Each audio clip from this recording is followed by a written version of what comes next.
At buksan po natin ang ating mga banal na kasulatan. Tayo po'y patuloy na mag-aaral sa unang Korinto, Kapitulo 11. Tuloy na po natin sa 17 at babasahin na po natin hanggang sa katapusan sa 34. At pangunahan ko po ang pagbasa at sundalan ninyo ko sa inyong mga banal na kasulatan. Kaya dito po sinasabi ni Pablo sa 11:17 ng unang Korinto. Sa 17, datapwat sa pagtatagubilin sa inyo nito ay hindi ko kayo pinupuri sapagkat kayo ay nagkakatipon hindi sa lalong mabuti kundi sa lalong masama. Sapagkat una-una ay nababalitaan ko na kung nagkakatipon kayo sa iglesia ay meron sa inyong mga pagkakabahabahagi at mga kaunting paniniwala ako. Sapagkat tunay na sa inyo ay merong mga hidwang pananampalataya upang yaong napatunayan na ay mga hayag sa inyo. Kung kayo nga ay nagkakatipon, ay hindi kayo maaring magsikain ng hapunan sa Panginoon. Sapagkat sa inyong pagkain, ang bawat isa ay kumukuha ng kani-kanyang sariling hapunan na nagpapauna sa iba. Ang iba'y gutom, ang iba'y lasing. Ano? Wala baga kayong bahay na inyong makakanan at mainuman? O niwawalang halaga ninyo ang iglesia ng Diyos at hinihiyalan ninyo ang mga walang anuman? Ano ang aking sasabihin sa inyo? Kayo bagay aking pupurihin sa bagay na ito ay hindi ko kayo pinupuri. Sapagkat tinanggap ko sa Panginoon ang ibinigay ko naman sa inyo na ang Panginoong Hesus ng gabing siya'y pagkanulo ay 20 ng tinapay. At nang siya'y makapagpasalamat ay kanyang pinagputol-putol at sinabi, ito'y aking katawan na pinagputol-putol dahil sa inyo. Gawin ninyo ito sa pag-alaala sa akin. Ganyan din naman, hinawakan ang saro pagkatapos na makahapon na sinabi, ang sarong ito'y siyang bagong tipan sa aking dugo. Gawin ninyo sa tuwing kayo'y magsisiinom sa pag-alaala sa akin. Sapagkat sa tuwing kanin ninyo ang tinapay na ito at inuman ninyo ang saro, ay inihayag ninyo ang pagkamatay ng Panginoon hanggang sa dumating siya. Kaya't ang sinumang kumain ng tinapay o uminom sa saro ng Panginoon na di nararapat ay magkakasala sa katawan at dugo ng Panginoon. Datapwat siya sa atin ng tao ang kanyang sarili sa kumain ng tinapay at uminom sa saro. Sapagkat ang kumakain at umiinom ay kumakain at umiinom ng hatol sa kanyang sarili, kung hindi niya kinikilala ang katawan ng Panginoon. Dahil dito ay marami sa inyo ang mahina at mga masakitin at hindi kakaunti ang nangatutulog. Datapwat kung ating kinikilala ang ating sarili ay hindi tayo hahatulan. Datapwat kung tayo hinahatulan ay pinarusahan tayo ng Panginoon upang huwag tayong mahatulang kasama ng sanlibutan. Dahil dito, mga kapatid ko, kung kayo magsasalo-salo sa pagkain ay maghintayan kayo. Kung ang sino may nagutom, kumain siya sa bahay upang ang inyong pagsasalo-salo ay huwag maging sa paghatol at ang iba'y aking ayusin pagpariyan ko. Ito po ang ating pag-aaralan sa hapong ito. Kaya nga po, kung ibabalik natin muna doon sa 17 at saka 18, kaya nga sabi ni Pablo sa mga taga-Korinto, sinabi, datapwat sa pagtatagubilin ko sa inyo nito ay hindi ko kayo pinupuri sapagkat kayo ay nagkakatipon hindi sa lalong mabuti kundi sa lalong masama.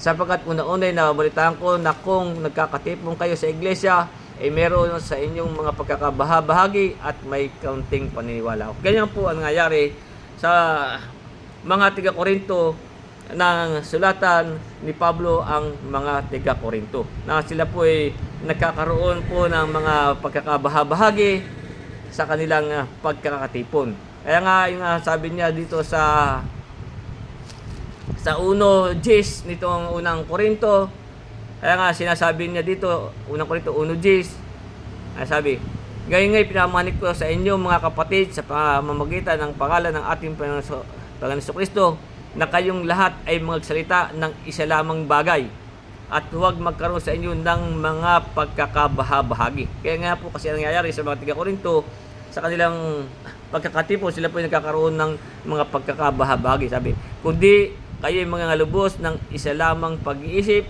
at isa lamang paghatol. Kaya nga sa atin po, maging sa atin na tayo nagkakatipon, dapat po tayo ay hindi po nagkakaroon ng pagkakabahabahagi, kundi tayo po ay magkaroon lamang ng isa lamang pag-iisip. Ito po nangyari sa atin noon, kaya marami sa atin ang nagkanya-kanya. Kasi nga po, diyan po nagkakaroon tayo ng hindi tayo nagkakaisa ng pag-iisip. Kaya nga sabi sa atin ni Pablo dito sa Filipos Kapitulo 2 sa talatang 1, kaya nga sabi dito ni Pablo dito sa Filipos 2:1, sabi dito kaya nga kung merong anumang kasiglahan kay Kristo, kung meron anumang kaaliwan ng pag-ibig, kung meron anumang pakikisama ng Espiritu, kung meron anumang mahinahong awa at habag, sabi, ay lubusin ninyo ang aking katuwaan upang kayo magkaisa ng pag-iisip. Dapat po tayo, sa ating paglakad sa panahon, tayo po ay nagkakaisa ng pag-iisip. Sabi, magtaglay ng isa ring pag-ibig, na magkaisa ng akala. Dapat po tayo nagkakaisa ng akala at isa lamang pag-iisip. Na huwag ninyong gawin ang anuman sa pamamagitan ng pagkakampi-kampi o sa pamamagitan ng pagpapalalo, kundi sa kababaan ng pag-iisip na ipalagay ng bawat isa ang iba na lalong mabuti kaysa kanyang sarili. Ganyan po nangyari noon, maging sa atin noong una. Nagkaroon po tayo din ng ganyan, na magkaroon na tayo ng pagkakabahabahagi.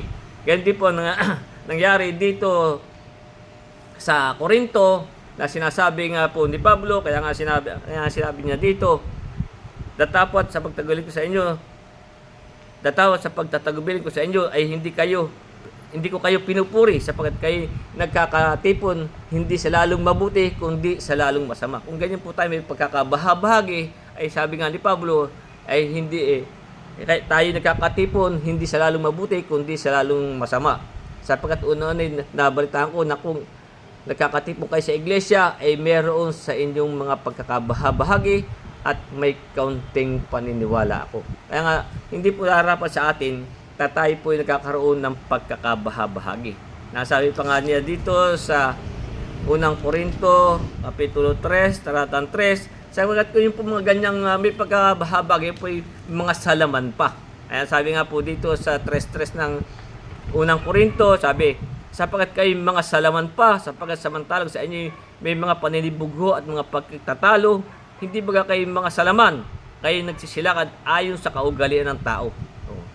Yung po mga ganyang may pagkakabahabagi, yung po lumalakad sa kaugalian ng tao. Kasi lumalakad sa laman. Kaya nga, sa atin po hindi po nararapat mga ganyang mayroong pa tayong pagkakabahabagi. Yung nga po yung nangyari na sa atin. Kung paano tayo nabahagi. Yung sa una noon, hanggang sa tayo, yung pangalawa, nagkaroon din. Kaya nga, ituloy natin sa 19 hanggang 22. Kaya dito sinasabi, sapagkat tunay na sa inyo'y merong mga hidwang pananampalataya upang yaong napatunayan na ay mga hayag sa inyo. Kung kayo nga ay nagkakatipon, kaya sabi, hindi kayo maaaring magsikain ng hapunan sa Panginoon, sapagkat sa inyong pagkain ang bawat isa'y kumukuha ng kani-kanyang sariling hapunan na nagpapauna sa iba, at ang iba'y gutom at ang iba'y lasing. Wala baga kayong bahay na sa hindi makakanan at mainuman, o niwawalang halaga ninyo ang iglesia ng Diyos? Hinihiya ninyo ang mga walang anuman. Ano ang aking sasabi sa inyo? Kayo bagay aking pupurihin sa bagay na ito, at hindi ko sa bagay na ito hindi ko kayo pinupuri. Kaya ganyan nga po ang nangyari noon sa mga tiga Korinto. Kaya nga, kung tayo po ay nagkakatipon, hindi po tayo nagkakaroon ng mga ganyang mga pagkakabahagi-bahagi, o yung bang may magkakatipon, merong lasing, merong gutom. Yung po yung sinasabihan tayo na hindi po tayo dapat nagkakaroon ng mga ganyan sa ating pagkakatipon. Na yung nga sabi, kung perong tayong ganun, sabi nga sa talatang 20, kung kayo ngay nagkakatipon ay hindi kayo maaring magsikain ng hapunan sa Panginoon. Kung mayroon tayong mga ganyang mga kasama at tayong kakatipon, hindi tayo pwedeng kumain ng hapunan sa Panginoon. Sapagkat isa pong banal na bagay sa atin, yung pong tayo magpuputol-putol ng tinapay at tapos ang ating mga kasama ay merong gutom, merong lasing, hindi po na, kaya nga ay nasabi sa atin sa 20, kung kayo nga ay nagkakatipon na hindi kayo maaaring magsikain ng hapunan sa Panginoon. Kaya nga, ang sabi sa atin dito, sa unang Korinto 10:16, sapagkat ito po ay banal na bagay sa atin ang pong pagpuputol-putol ng tinapay. Yung pong pag-aalaala natin. Kaya nga sabi sa Korinto 10:16, sabi, ang saro na pinagpala na ating ang saro na ng pagpapala na ating pinagpapala, hindi baga siyang pagkakaisa ng dugo ni Kristo. Yun po yung ating pagkakaisa sa dugo ng ating Pwesto Kristo. Tapos ba tayo magkakatipon, kakaisa ng hapunan, merong gutom, merong lasing, merong mga kaya nga po, hindi nga po dahil po nararapat. Sabi, ang saro na pagpapala na ating pinagpapala, hindi baga siyang pagkakaisa ng dugo ni Kristo. Ang tinapay na ating pinagpuputol-putol, hindi baga siyang pakipagkaisa natin ng katawan ni Kristo. Yun po tayo, ating pakipagkaisa sa ating Panginoong Kristo. Kaya nga po, tayo po tinuturuan dito na kung tayo nagkakatipon, dapat po walang mga bagay na ganito katulad ng nangyari sa mga taga-Korinto. Ang iba ay nagpapauna, ang iba ay gutom, ang iba ay lasing. Kaya nga, sabi sa 22, wala baga kayong mga bahay sa inyo na inyong makakanan at maiinuman? O nawawalang halaga ninyo ang iglesia ng Diyos? Nawawalang halaga natin ang iglesia. Kung tayo magkakatipon, tapos ay ganun ang ating mga kasama. Kaya nga sabi, hinihiyan ninyo ang mga wala ng anuman. Ano ang aking sasabi sa inyo? Kayo bagay aking pupurihin. Sa bagay na ito, hindi ko kayo pinupuri. Yung nga po, ang sabi ni Pablo. Sapagat, isa pong mahalagang bagay sa atin ang pagkakatipon. At tayo po ay nagpuputol-putol ng tinapay na bilang pag-alaala natin sa katawan at dugo ng ating Panginoon. Kaya nga ito po ay ating pag-aaralan. Kaya nga ang sabi dito sa 23 na sinasabi, sapagkat tinanggap ko sa Panginoon ang ibinigay ko naman sa inyo ng Panginoong Hesus ng gabing siya'y ipagkanulo ay dumampot ng tinapay. Ito po ang ating Panginoon ay dumampot ng tinapay, sabi. At nang siya'y makapagpasalamat ay kanyang pinagputol-putol at sinabi, ito'y aking katawan na pinagputol-putol dahil sa inyo. Ito'y dahil sa atin. Gawin niyo ito ng pag-alaala sa akin. Kaya nga, ito po ginagawa natin para siya'y ating alalahanin. Sa nga ginawa niya sa atin. Tapos aalalahan natin siya kung ang iba'y lasing, ang iba'y gutom, kaya nga hindi nga po nararapat. Kaya nga ayun nga sabi, kung kayo nga nagkakatipon ay hindi maaring magsikain ng hapon. Kung ganun po ang mga bay kasama tayo, hindi po tayo maaring pagsikain ng hapunan ng Panginoon. Tuloy natin sa 25, sabi, ganyan din naman hinawakan ng saro pagkatapos na makahapon na sinasabi, ang sarong ito'y siyang bagong tipan sa aking dugo. Gawin niyo ito sa tuwing kayo'y magsisiinom ng pag-alaala sa akin. Kaya nga po tayo, pagka tayo po'y nagkakatipon, tayo po'y sumasamba, ito po'y ginagawa natin upang siya'y ating alalahanin sa ginawa niyang pagliligtas sa atin. Basahin po natin yung sa Ebanghelyo ni Mateo. Ayon kay Mateo, nang ang Panginoon ay dumampot ng tinapay, dito po sa Mateo Kapitulo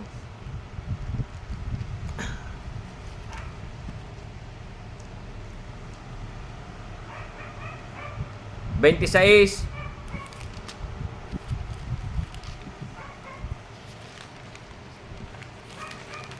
sa talatang 26, kaya nga dito ay sinasabi ng ating Panginoong Kristo, 26 po ng Mateo hanggang 28 sabi. At samantalang sila'y nagsisikain, ay dumampot si Jesus ng tinapay at pinagpala at pinagputol-putol at ibinigay sa mga alagad at sinabi, kanin ninyo, ito ang aking katawan. Kaya nga po tayo, ngayon pong ating ginagawa, sapagkat ito'y pinagbibili sa atin, sabi, kanin ninyo, ito ang aking katawan. At dumampot siya ng isang saro at nagpasalamat at ibinigay sa kanila. Kasi sabi, magsiinom kayong lahat dyan, sapagkat ito ang aking dugo ng tipan na nabuhos dahil sa marami. Kaya nga po ito, kanyang dugo, kaya nga ito simbolo yung ating mga pag-inom sa saro. Sapagkat ito ang aking dugo ng tipan na nabuhos dahil sa marami, sa ikapagpapatawad ng kasalanan. Ito po yung ayon kay Mateo. Yung po namang ayon kay Marcos, ating basahin din dito kay Marcos, Kapitulo 14, sa talatang 22. Ganito naman po ang sabi ni Marcos, sa 14:22. At samantalang sila'y nagsisikain, ay dumampot siya ng tinapay, at ng kanyang mapagpala ay kaniyang pinagputol-putol at ibinigay sa kanila. Sinabi, inyong kanin, ito ang aking katawan. At siya'y dumampot ng isang saro, at nang siya'y makapagpasalamat, ay bigyan niya sa kanila, at sila'y nagsiinom silang lahat. At sinabi sa kanila, ito'y aking dugo ng tipan na nabuhos dahil sa marami. Kaya nga po, yun po'y simbolo. Yung ating pong pagputol, yun po'y yung sasaro, yun po'y simbolo ng kanyang tipan na nabuhos dahil sa marami. At ayon po naman kay Lucas, ay dito yung sinasabi sa 22, sa talatang 19 ay sinasabi ni Lucas ay ganito. At siya'y dumampot ng tinapay at nang siya'y makapagpasalamat ay kanyang pinagputol-putol at ibinigay sa kanila na sinasabi, ito'y aking katawan na ibinigay dahil sa inyo. Po sabi, yung tinapay po yung kanyang katawan na ibinigay dahil sa inyo. Gawin ninyo ito ng pag-alaala sa akin. Ito po yung utos sa atin. Gawin ninyo ng pag-alaala sa akin.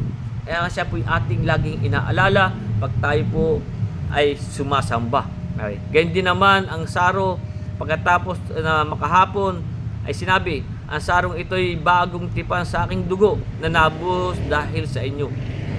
Kaya nga, ito po kaya nga po sabi ni Pablo sa atin, na sabi nga, gawin ninyo ito ng pag-alaala sa akin. Kaya nga po siya, lagi natin siyang inaalaala. Sa 26, sabi, sapagkat sa tuwing kanin ninyo ang tinapay na ito at inuman ninyo ang saro, ay inihayag ninyo ang pagkamatay ng Panginoon. Yun po yung ating hinahayag. Ilaalala po natin yung pagkamatay ng Panginoon. Yun po yung sabi, hanggang sa dumating siya.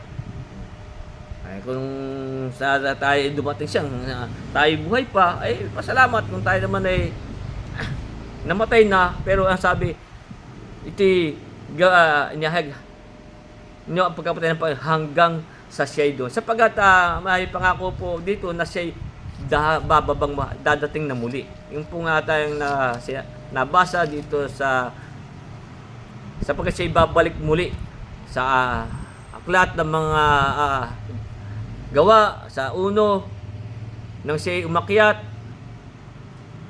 dito sa 1:11 na sinasabi, gawa 1:11 sabi, na nagsasabi naman, kayong mga lalaking tiga Galilea, bakit kayo nakatayong tumingin sa langit? Itong si Jesus na tinanggap sa langit mula sa inyo ay paparitong gaya ng inyong nakitang pagparoon niya sa langit. Siya po'y paparito na gaya, babalik po siya, ibig sabihin na nakita pagparoon sa langit. Kaya nga po ito'y ating inihahayag hanggang sa siya'y dumating. Yun naman pong dadat ng buhay na sabi merong mga hindi basahin natin sa Mateo 16. Tandaan po natin, tayo po'y nasa huling araw na.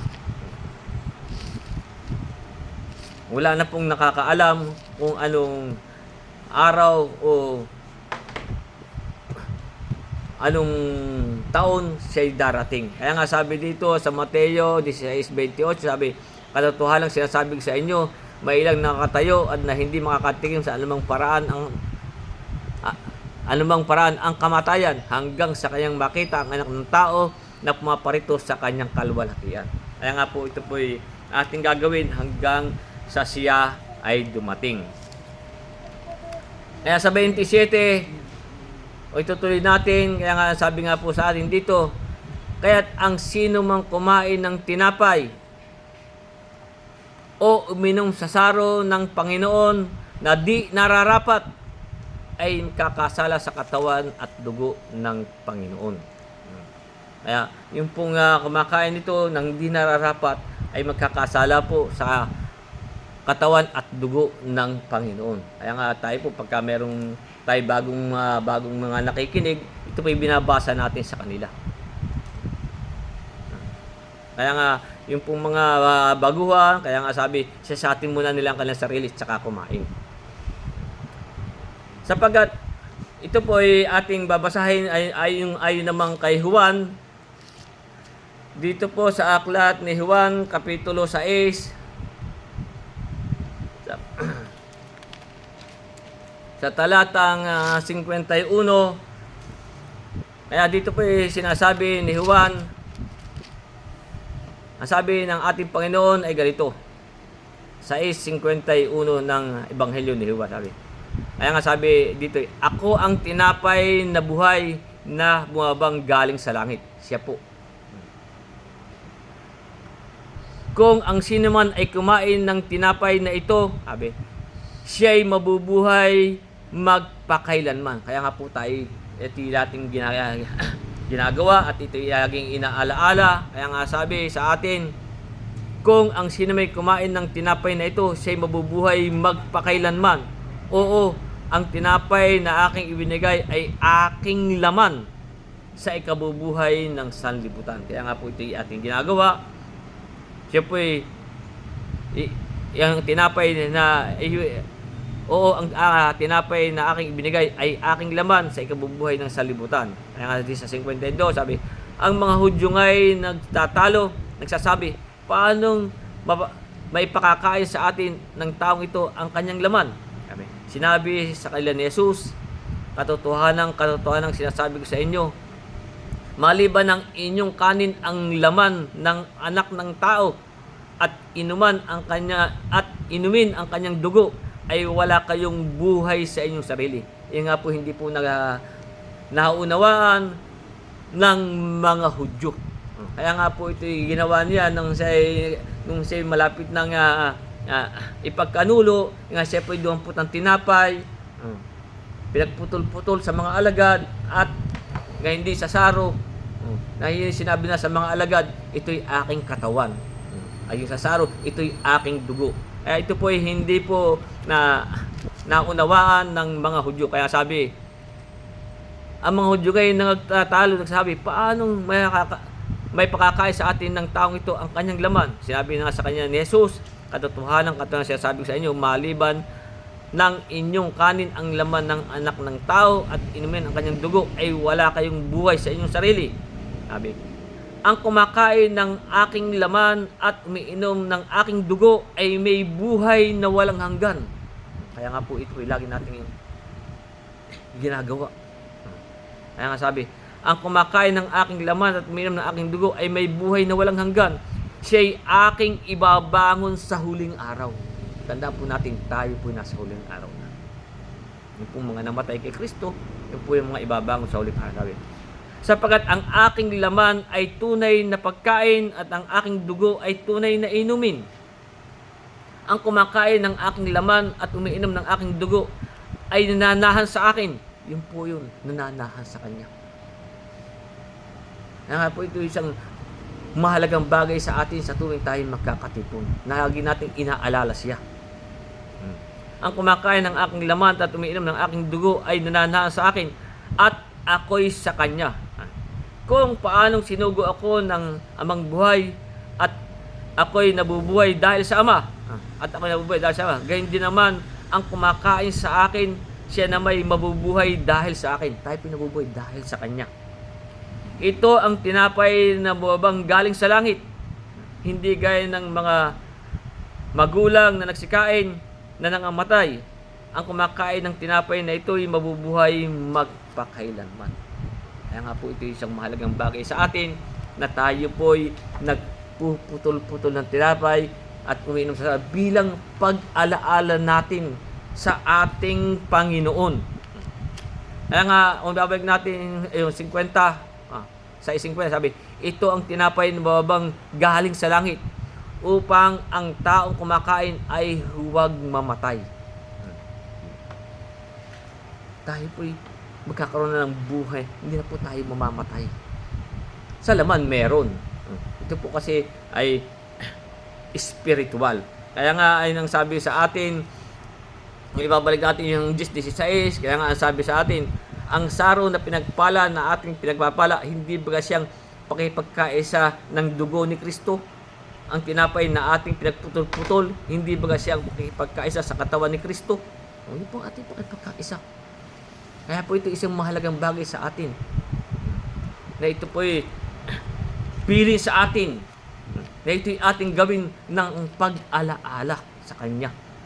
Kaya kung itutuloy natin sa 28 at saka 29, kaya nga sabi, dapat sa atin ng tao ang kanyang sarili at saka kumain ng tinapay at uminom sa saro.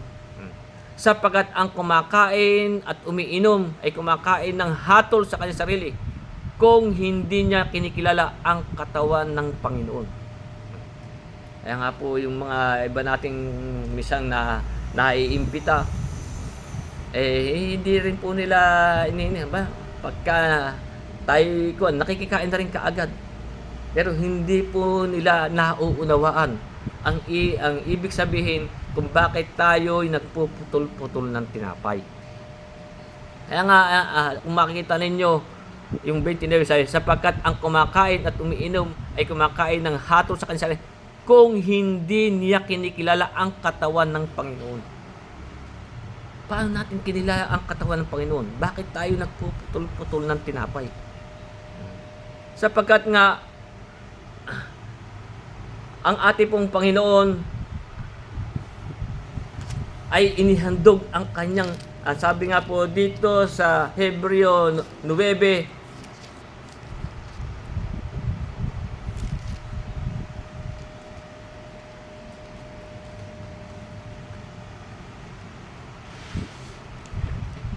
sa 10, sa talatang 10, sabi dito, sa kalubang yaoy tayo'y pinapaging banal sa pamamagitan ng pagkahandog ng katawan ni Kristo. Kaya nga po ito inaalala natin, sapagkat inihandog po niya ang katawan niya minsan magpakailanman. Kaya nga po ito ibinagbibili sa atin na ito'y ating gawin bilang pag-alaala sa Kanya, na yung Kanyang katawan ay Kanyang inihandog. At dito sa 9:22 nitong Hebreo, ang sabi, ayon sa kautusan ay halos sabi kong lahat ng mga bagay ay nilinis ng dugo. Sabi, maliban sa pagkabos ng dugo ay walang kapatawaran.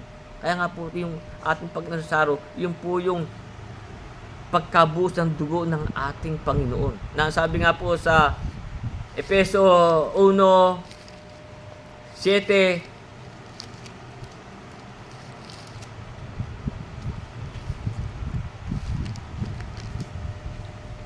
1:7 sabi, na nasa Kanya meron tayo ng ating katubusan sa pamamagitan ng Kanyang dugo, nakapatawaran ng ating mga kasalanan ayon sa kayamanan ng Kanyang biyaya. Kaya nga po ito'y ating inaalala. Ito po yung isang banal na bagay sa atin.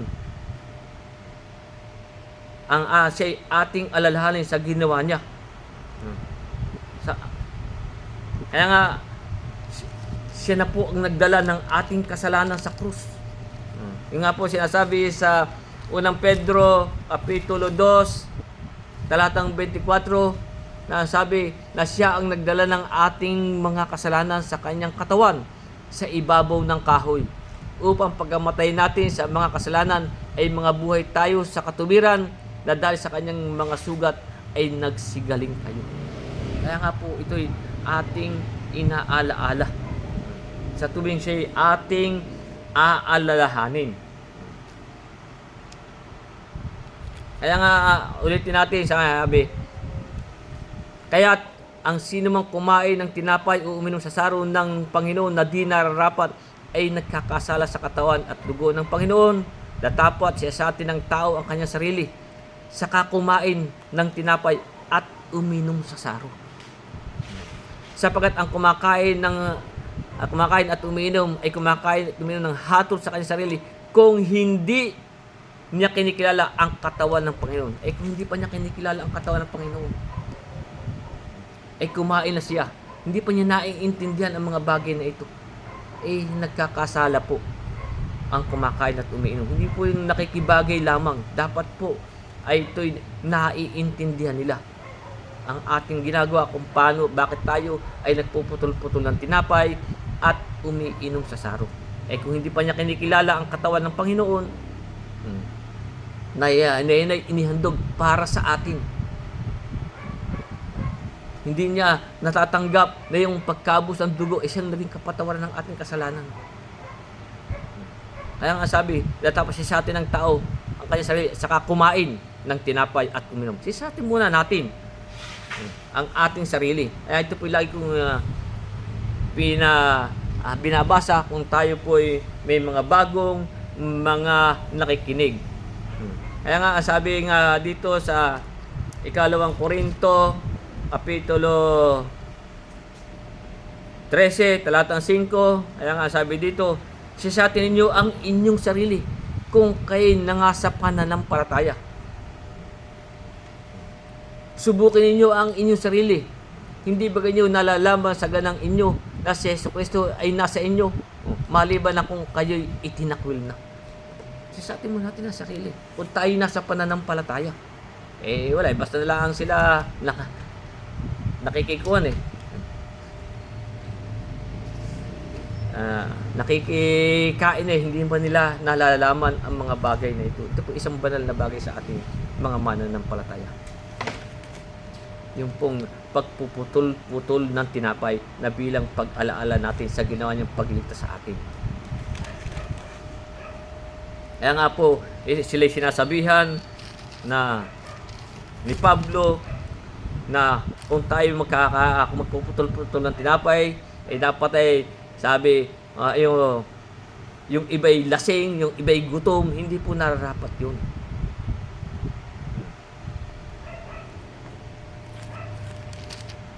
Kaya ituloy natin. Kaya nga dito sinasabi sa 30, dahil dito marami sa inyo ang mahina at masasakitin at hindi kakaunti ang nangatutulog.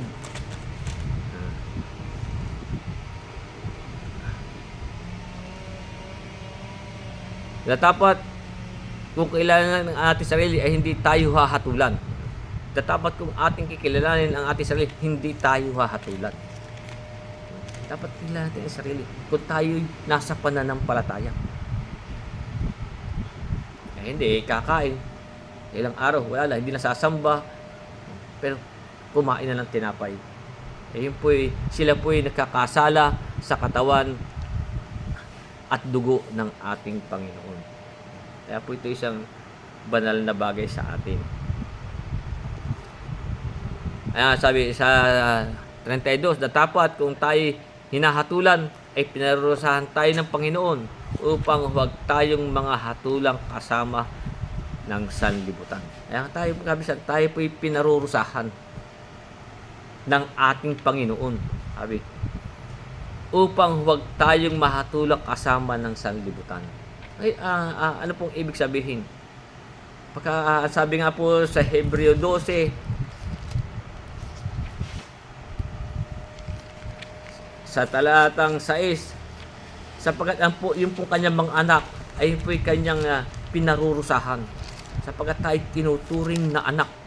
Ang sabi nga po dito sa Hebreo 12, talatang 6, sabi, sapagkat pinarurusahan ng Panginoon ang kanyang iniibig at hinahampas ang bawat tinatanggap na anak.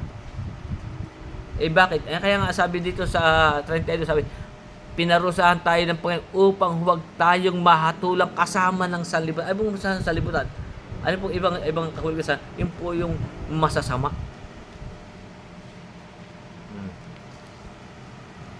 Kaya nga sabi, ulit ko sa 12:6 ng Hebreo, sabi, sapagkat pinarusahan ng Panginoon ang kanyang iniibig at hinahampas ang bawat tinatanggap na anak. Kaya nga sa 7, na dahil dito ay na dahil sa ito'y parusa, kayo'y magtiis. Kung tayo po'y napaparusahan. Na dahil ito'y parusa, kayo'y magtiis. Inari kayo ng Diyos na tulad sa mga anak, sapagkat alingang anak ang hindi pinarusahan ng kanyang ama. Datapat kung kayo hindi pinarusahan, napawang naranasan ng lahat kung ngayay mga anak sa ligaw kayo at hindi tunay ng anak. Kaya tayo, pagkamisa tayo po'y pinarurusahan ng Diyos upang tayo'y huwag mahatulak kasama ng sanlibutan. Kaya nga, ang sabi nga po sa aklat ng mga awit 94,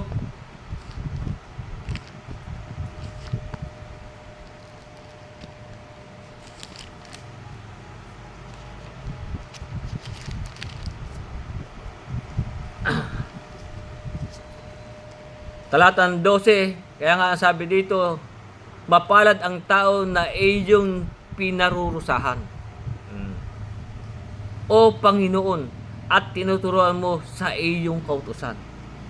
Yung pong napaparusahan ng Panginoon. Para po tayo'y huwag makasama. Upang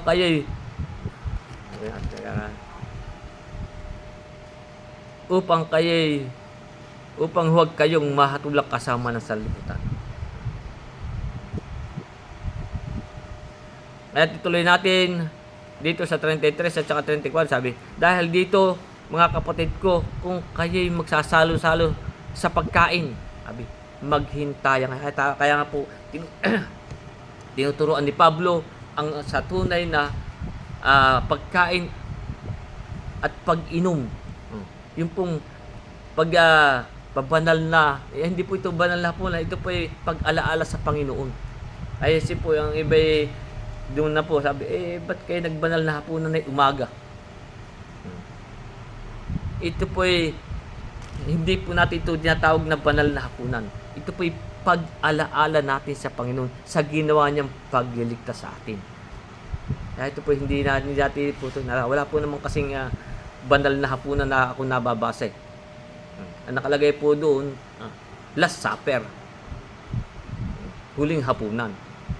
Pero ang ating pong ginagawa, ito ating ginagawa bilang pagpuputol-putol ng tinapay, bilang pag-alaala natin sa ating Panginoon. Kaya nga sabi, dahil dito mga kapatid ko, sabi ni Pablo sa mga taga-Korinto, dahil dito mga kapatid ko, kung kayo magkasasalo-salo sa pagkain, ay maghintayang kayo. Kung ang sino may nagutom, kumain siya sa bahay, upang ang inyong pagsasalo-salo ay huwag maging sa paghatol. Ang iba'y aking aayusin pagpariyang ko.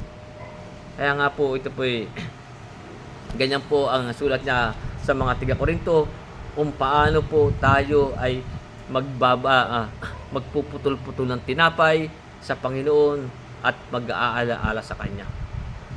Kaya ito po isang mahalagang bagay sa atin. Kaya wala po naman masyadong paliwanag ito, binasa ko na lang po ang mga kung paano tayo magputol-putol at kung ano ang kahalagahan ng pagpuputol-putol ng tinapay. Ito po yung kanyang katawan at yung pong kanyang dugo, yun po yung mga simbolo. Yung ating pagputol, yung po yung tinapay sa kanyang katawan, at yung sasaro ay yung kanyang dugo. Kaya hanggang dyan po muna ang ating pag-aaral, at tayo po ito magtatapos.